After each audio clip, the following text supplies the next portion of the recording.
చలో జై తెలంగాణ. తెలంగాణ వచ్చిన తర్వాత ధర్నా చౌక్లో ఇక్కడ ఈ టెంట్లు, ఈ ఎండల గూసునుడు ఇవన్నీ అసలు ఏముండే అని అనుకున్నాం, కానీ ఇవి ఇంకా రోజు రోజుకు పెరుగుతున్నాయి. ఆంధ్ర పాలకులు పోయి తెలంగాణలో ఆంధ్రుల తొత్తులు ఇక్కడికి వచ్చి అధికారంలో ఉన్నారు రేవంత్ రెడ్డి రూపంలో.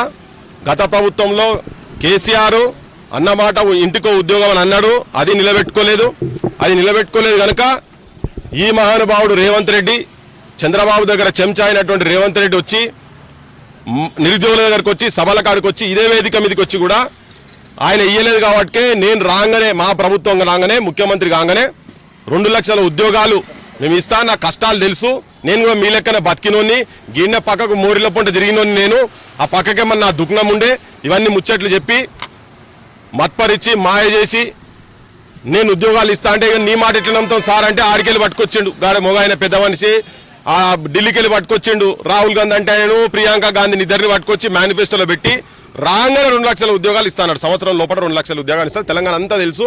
ఈ పిల్లల పాపము, విద్యార్థులు, నిరుద్యోగులు మొత్తము వాళ్ళు అన్ని పక్కకు పెట్టి, చదువులు పక్కకు పెట్టి, ఉద్యోగం ఆశల ఆయన వచ్చి ఏం చేసిండు, కారం పొడి నూనె పెట్టి ఒకటే పూట బువ్వ తింటున్నారు అనేటువంటి మాటలను నమ్మబలిగితే నిజంగా నేను వచ్చినాక చేస్తాడు కావచ్చు అనుకొని ఇంటింటికి పోయి కడుపులో తలకాయ పెట్టి కాళ్ళు మొక్కి గదువాలు పట్టుకొని ఓట్లు వేపించి అధికారం వచ్చినాడు కూడా ఆయన ఒకటే మాట చెప్పిండు, నిరుద్యోగులు లేకపోతే నేను లేను, నిరుద్యోగులు చేయబట్టే నేను ఇలా ముఖ్యమంత్రినా అని చెప్పి బాటంగా బహిరంగంగా ప్రపంచానికి మొత్తం తెలిసేట్టు మాట్లాడిండు.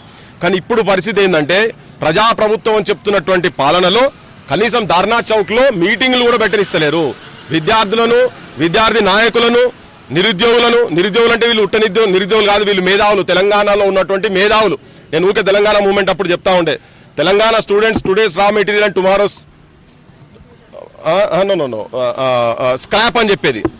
Today's raw material tomorrow scrap అనేది. కానీ తెలంగాణ వచ్చిన తర్వాత కూడా నిరుద్యోగుల మేధావులను స్క్రాప్ లెక్క ఇక్కడ ధర్నా చౌకుల కాడ కూర్చునే కాడికి తీసుకొచ్చి పెట్టిండు. సో ఈయన రాగానే ఉద్యోగాలు ఇస్తా అన్నాడు, ఇయ్యలేదు. ధర్నా చౌకులలో మీటింగ్లు పెట్టుకుంటామంటే కూడా అరెస్టులు చేస్తాడు. ఇగో వీళ్ళనైతే గుర్ర రాత్రి పూట 12 లేదు, 1 లేదు, 2 లేదు, ఆడపిల్లలని లేదు, మగ పోలీసులతో ఇట్లా చాలా సందర్భాలల్లో అరెస్టులు చేసి తీసుకుపోయి పెడుతూ కనీసం మాట్లాడే స్వేచ్ఛ కూడా లేకుండా చేస్తున్నాడు రేవంత్ రెడ్డి.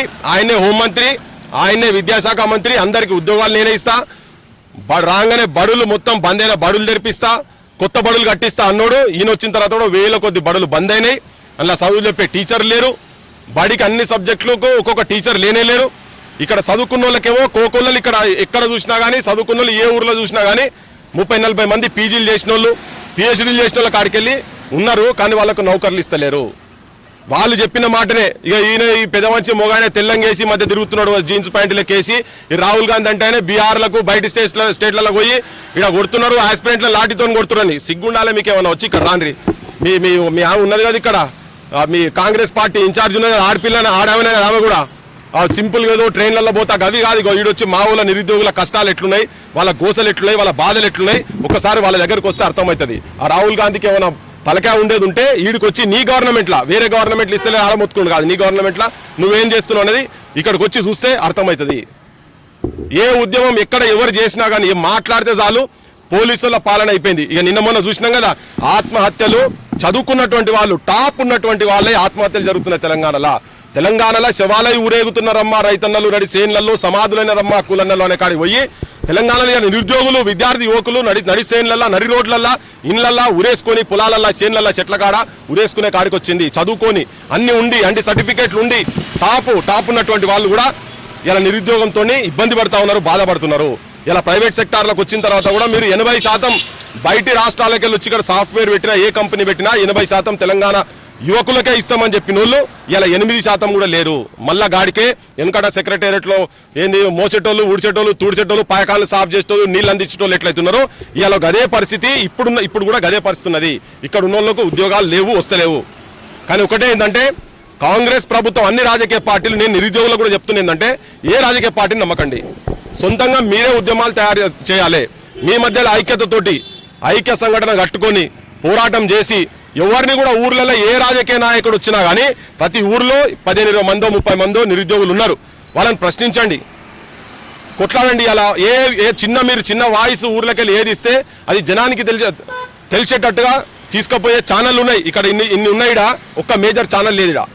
అన్ని సోషల్ మీడియానే. కానీ సోషల్ మీడియా పవర్ ఏంటిదో, డిజిటల్ మీడియా పవర్ ఏంటిదో ఇలా జనానికి అర్థమైంది. 4 రోజులైతే అవన్నీ ఆ మీడియాలో ఆ పేపర్లు అన్నీ పోతాయి. మీరు చిన్న వీడియోలు పెట్టండి. వాళ్ళను ఎండగట్టాల్సిన అవసరం ఉంది. వాళ్ళు ఏమేం చెప్పిండ్రు, ఏమేం వాగ్దానాలు చేసిండ్రు, వాళ్ళు ఎట్లా మీటింగ్లు పెట్టుకుంటుంటే కూడా బస్సులను ఆపుతున్నారు. బస్సులు కాదు, ఎక్కడ ఇప్పుడు చిన్నగా ఏదైనా ప్రోగ్రామ్ అనౌన్స్ అయితే చాలు ఇక నజరేయాలి, అందరి మీద నజరేయాలి. ఎప్పుడు అరెస్టులు చేయాలి, ఎప్పుడు తీసుకుపోయి బుక్కల వారేసేయాలి. బయటకు వచ్చి పొంకనాలు పెద్ద ఛానళ్ళ ముంగట డిస్కషన్లు చేసే కాడ మాత్రం మాది ప్రజాప్రభుత్వం, ఎక్కడ ఎవరిని ఆపుతలేము అనుకుంటేనే ఇక్కడ ఈ ఏసీపీ మొన్న లాస్ట్ టైం ఇక్కడ మా పిల్లలను పట్టుకొని అరెస్ట్ చేసుకుంటా ఆ లా కొడుక ఈ కొడుక అని మాట్లాడిండు కదమ్మా. ఏం పేరు ఆయన పేరు? ఏసీపీ ఆయన మాట్లాడి బహిరంగంగా మాట్లాడాక లాడ్ ఎక్కిర్రని ఇట్లా బూతు మాట్లాడితే ఒక మంత్రి ముంగట అడ్లూరు లక్ష్మణ్ మంత్రి ముంగట రవీంద్ర భారతిలో నేను ఓపెన్ గా చెప్పిన మీరు ప్రజాప్రభుత్వం అంటున్నారు. నిరుద్యోగ యువకులను మీరు ఉద్యోగాలు ఇచ్చుడు పక్కకు పెడితే ఈ బూతులేందే ఏడు ఏసీపీయా? అయితే ఆయన బూతులు తిడితే ఆ మంత్రి ఏమన్నా అంటే నేను తప్పకుండా చర్య తీసుకుంటా అని చెప్పిండు. ఇవాళ వరకు చర్యలు తీసుకోలే. చేపిస్తున్నదే వాళ్ళు. ఎక్కడ పడితే అక్కడ కట్టడి చేసుకుంటూ చేస్తారు కదా. నిరుద్యోగ యువతరం మేల్కొంటున్నది. మీరు ఏంటంటే మీరు ఎలక్షన్లు ఇంకా 2.5 ఏళ్ళు ఉన్నాయి కదా, మాకేమైతే అనుకుంటున్నామో ప్రశ్నించాల్సిన అవసరం ఉన్నది. ఒక్క దగ్గరకు వస్తారు, ఒక్క దగ్గర రావాల్సిన అవసరం ఉంది. మా బొట్టోళ్ళం కూడా కంప్లీట్గా వీళ్ళెంబడి ఉన్నాం. అసలు మేము ఉద్యమంలో తిరిగే కాడికెళ్ళి నిరుద్యోగ సమస్యనే మొట్టమొదటి ఉండే ఉద్యోగాలు 69లో కూడా ఉద్యోగాల పంచాయతీ జరిగింది. అప్పుడు 369 మంది చనిపోయింది. నిరుద్యోగులు, విద్యార్థులు, యువకులే. మొన్న 1200 మంది చనిపోయే దాంట్లో కూడా 99% వాళ్ళే ఉన్నారు. కానీ అలా తెలంగాణ వచ్చిన తర్వాత ఈ కొంతమంది కంచరగాడిదలు, అడ్డగాడిదలు అనక తప్పలేదు మన రాజకీయ నాయకులను. అసెంబ్లీలో కూర్చున్నటువంటి అన్ని గాడిదలు, నిలువు గాడిదలు, మొత్తం అన్ని రాజకీయ పార్టీల గురించి చెప్తున్నా. ఇప్పుడు నేను అన్ని రాజకీయ పార్టీల గురించి ఎందుకు అంటున్నా అంటే వీళ్ళందరూ మేనిఫెస్టోలో పెట్టిన సంగతి అందరికీ ఎరికే కదా.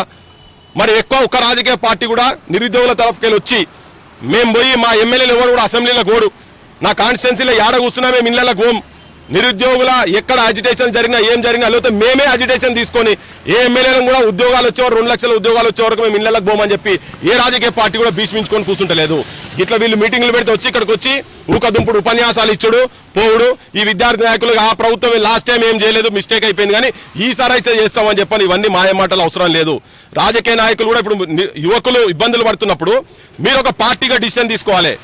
ఎస్ మేము బయటకు వస్తాం, వీళ్ళని అరెస్ట్ చేస్తున్నారు, ఇప్పుడు ఆస్మాన్ అరెస్ట్ చేస్తున్నారు, అందరినీ ఎవరెవరు అయితే తిరుగుతున్నారో అందరు జనార్దన్ కావచ్చు, అందరిని ఎవరెవరు తిరుగుతున్నారో, ఇందిరా కావచ్చు, ఇంకా మిగతా పిల్లలందరూ తిరుగుతున్నారు, అందరూ అర్జున్ అర్సంటాలు అందరూ కూడా తిరుగుతున్న వాళ్ళని అరెస్ట్ చేస్తారు కాబట్టి మేమే బయటకు వస్తామని చెప్పని ఎందుకు కూర్చుంటలేరు. ఇదే ధర్నా చౌక్ వచ్చి అన్ని పార్టీలు బీజేపీ వాళ్ళకు నిరుద్యోగుల ప్రేమ ఉంటే బీజేపీ వాళ్ళు, బీఆర్ఎస్ వాళ్ళు కావచ్చు, ఎవరన్నా కానీ ఉద్యోగాలు ఇచ్చేవరకు వీడికి కదలామని చెప్పని పార్టీకో 20 మంది 30 మంది ఇక్కడికి వచ్చి 10 మంది వాళ్ళకు ఉన్న ఎమ్మెల్యేలు ఎంత ఉంటుంది అంతమంది వచ్చి కొట్లాడతలేరు కాబట్టి వీళ్ళందరూ ఒక తాను బట్టలేని చెప్పదలుచుకున్నా. నిరుద్యోగ యువకులు ఈ రాజకీయ పార్టీలతో నాకైతే ఏ మాత్రం నమ్మకం లేదు. నూతన రాజకీయ వ్యవస్థ తెలంగాణలో రావాల్సిన అవసరం ఉన్నది. అప్పటిలోపట అన్ని స్ట్రగుల్స్ కూర్చొని ఒక జేఏసీగా ఫామ్ అయ్యి ప్రాపర్గా ఒక ప్రణాళికబద్ధంగా ప్రజలను చైతన్యవంతులను చేసి ఈ ఉన్న మీ 35-40 లక్షల మంది ఎవరైతే ఉన్నారో వాళ్ళ దాంట్లో కుటుంబానికి ఒక్కరు వచ్చినా కానీ 1 కోటి మందితో హైదరాబాద్లో మీటింగ్ పెట్టొచ్చు. ఆ లైన్లో ఆలోచించి మొత్తం దిగ్బంధం చేయాలి. హైదరాబాద్ను దిగ్బంధం చేస్తే తప్ప వీళ్ళు వినరు. వీళ్ళు ఎందుకంటే పైసలకు మరిగినరు. మళ్ళీ ఆఖరికైంది పైసలు ఇస్తే నిరుద్యోగులు వింటారు, ఆ ఊర్లలో కుల సంఘాలు ఉంటాయి, పైసలు వేస్తే బుక్కడగాని లెక్క ఇంత మటన్ ముక్కలకు చికెన్ ముక్కలకు ఓట్లు వేస్తారనే నమ్మకాలు వాళ్ళకు ఉన్నాయి కాబట్టి వాళ్ళు దున్నపోతు మీద వానబడ్డట్టున్నది మనం ఎన్ని ధర్నాలు చేసినా ఏం చేసినా. సో అందుకనే ఒక నిర్దిష్ట ప్రణాళిక ప్రకారంగా పోవాల్సిన అవసరం ఉన్నది కాబట్టి నిరుద్యోగ యువకులందరికీ రాజకీయ పార్టీలకు రాజకీయ నాయకులకు బానిసలు కాకండి, పార్టీల జెండాలు మోసే జీతగాన్లు కాకండి, నిరుద్యోగుల గుండె సవ్వడులకు ప్రతిరూపాలు కావాలని చెప్పని మీ అందరికీ విజ్ఞప్తి చేస్తున్నాను.